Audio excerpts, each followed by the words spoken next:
영손과 기도.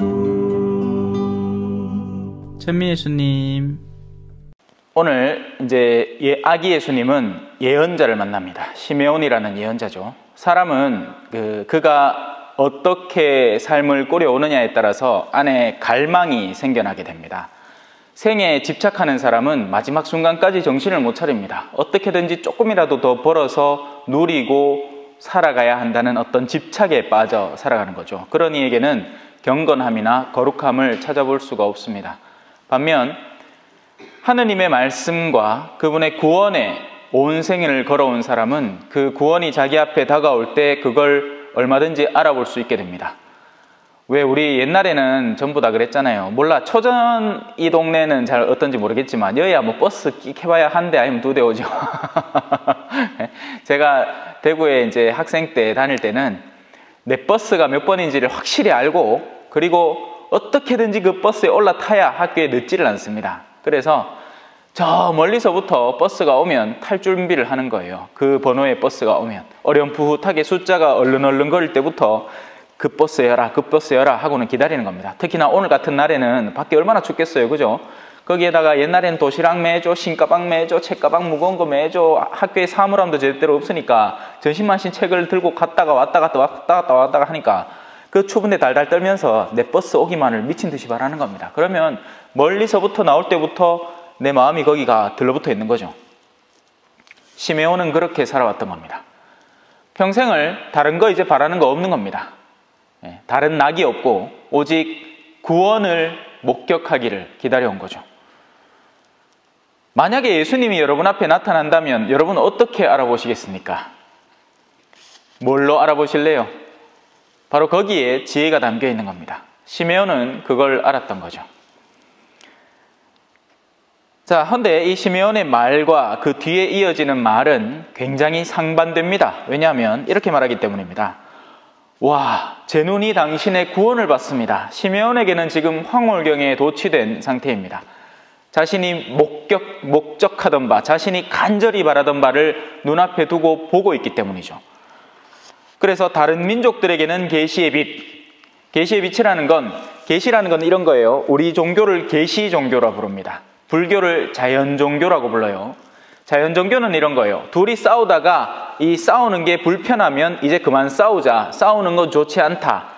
싸우지 않는 게 더 나은 삶의 길이겠다. 이런 식으로 산을 쌓아가듯이 답을 찾아 나가는 겁니다. 그리고 그 최종 정점은 뭐겠어요? 불교에서 가르치는 건 해탈이라고 표현하고, 그렇게 해탈한 사람을 가리켜서 부처라고 하는 겁니다. 부처가 신이 아니에요.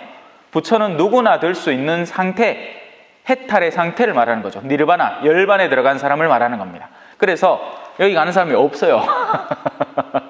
노하겠노, 그죠? 예? 툭 하면 뉴스 나와갖고 스님들 뭐 이래 한판 하시고 한 장 걸치시고 뭐 하는데 언제 그 해탈하냐 말이야, 그죠? 예? 스님들도 그렇게 쌓고 있는데, 그게 자연 종교예요. 밑에서부터 길을 찾아 나가는 거죠. 우리는 계시 종교입니다. 우리는 얘들아 여기다 까꿍 하고 보여주는 거예요. 이쪽으로 오면 된다 까꿍. 우리는 그 가르쳐주는, 오픈되는, 열려지는 그 여정을 바라보고 믿고 신뢰하고 따르면 구원을 얻는 겁니다. 누구나요, 예외 없이. 너무 어렵죠? 우리 어르신들 너무 어렵다. 자, 그리고 당신 백성 이스라엘에게는 선택된 이들에게 더 부과되는 영광스러움을 말하는 거죠. 대학에 그냥 들어가는 것보다 기왕이면 서울대에 들어가는 것이 훨씬 더 영광스러운 일이 되듯이, 당신 백성, 하느님께 선택된 백성에게는 그 백성 안에서 하느님의 아들이 태어난다는 건 어마어마한 영광인 겁니다. 자, 여기까지는 어느 정도 감 잡으시겠죠? 여러분들이 예수님을 만난다고 생각했을 때 그 기쁨이 얼마나 클 것인가를 떠올려 보면 됩니다. 그 기쁨이 더 클지, 아니면 누가 여러분한테 5천억 준다 할 때 그 기쁨이 더 클지는 비교해 봐야 알겠죠? 네. 아무도 이걸 제한하지는 않을 거예요. 걱정하지 마세요. 네. 자, 근데 시메온은 거기서 멈추지 않고 어머니에게 다가가 이야기를 합니다. 보십시오. 이야기는 이스라엘에서 많은 사람을 쓰러지게도 하고 일어나게도 할 것입니다. 그게 그가 해야 하는 사명이기 때문입니다. 예수님은 그냥 오이야 니도 언니라 옆불떼기 사람 칼로 찔렀어 언나 니는 마약을 계속하는 중이라 언나 니는 술주정뱅이라 언나 아니에요. 회개하는 죄인일 때 수용되고 받아들여지는 겁니다. 그리고 그들의 그릇된 행실은 바로잡혀야 하고 고쳐져야 하는 거죠. 신앙이라는 건 무턱대고 모든 사람을 옹야옹야 하는 게 아니라 어디가 바른 길인지를 가르쳐서 그 방향으로 방향을 바꾸고 그 여정을 걷도록 돕는 게 올바른 길인 겁니다.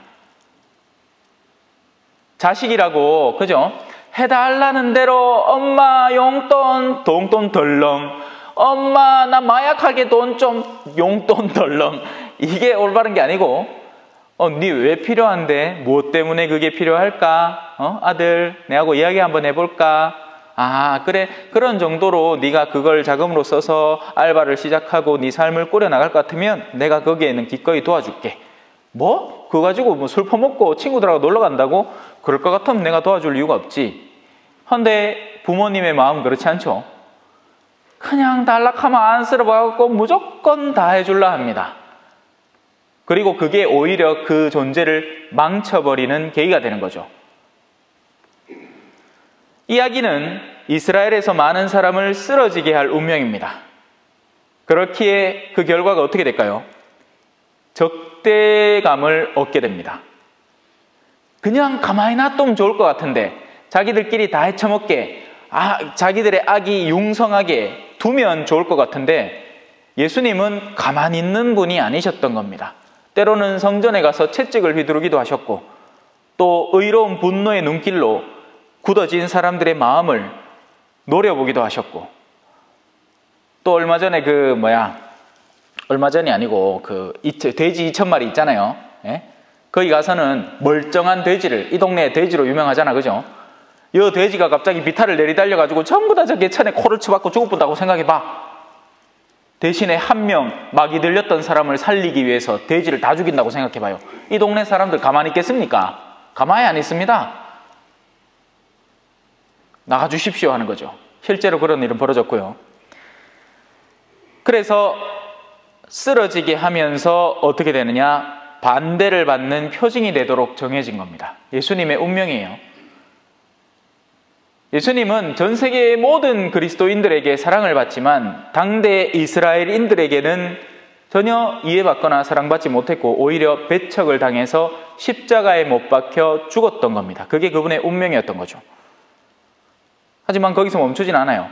쓰러지게도 하지만 일어나게도 하는 이들이 있으니까요. 자기의 죄를 인정하고 수용하고 뉘우치는 이들에게는 예수님은 한없는 자비였습니다. 그래서 우리 성모님의 영혼은 칼에 꿰 찔리는 거예요. 옛날에 예수 성심상 있고 성모 성심상이라고 두 개 항상 보면 십자가 옆에 딱딱 걸어놓고 그랬어요. 그거 보면 예수님의 성심상에는 가시관이 딱 심장에 여기 가시관이 딱 내려앉아 있고 성모님의 성심을 유심히 본 분이라면 아시겠지만 7개로 딱 쪼개져 있습니다. 심장이. 예. 왜냐하면 성모 7고를 상징적으로 그려낸 거죠.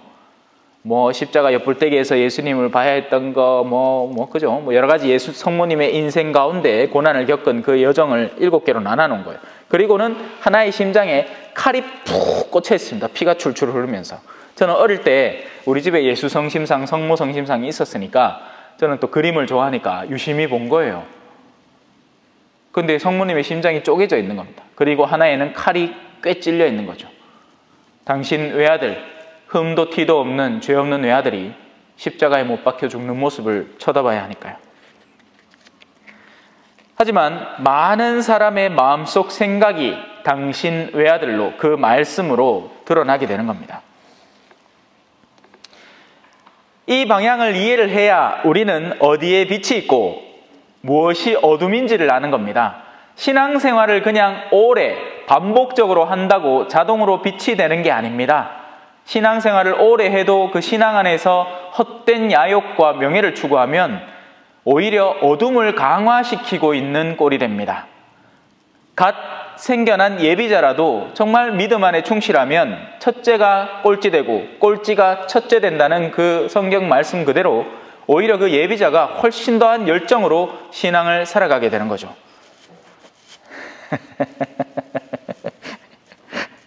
신부님, 우리는 뭐 거서 거고 맨날 똑같고 그냥 매 수요일마다 성당와 미사나 드리면 되고 가스나 떨어지면 가스 여가 불이나 좀 여주면 다행입니다.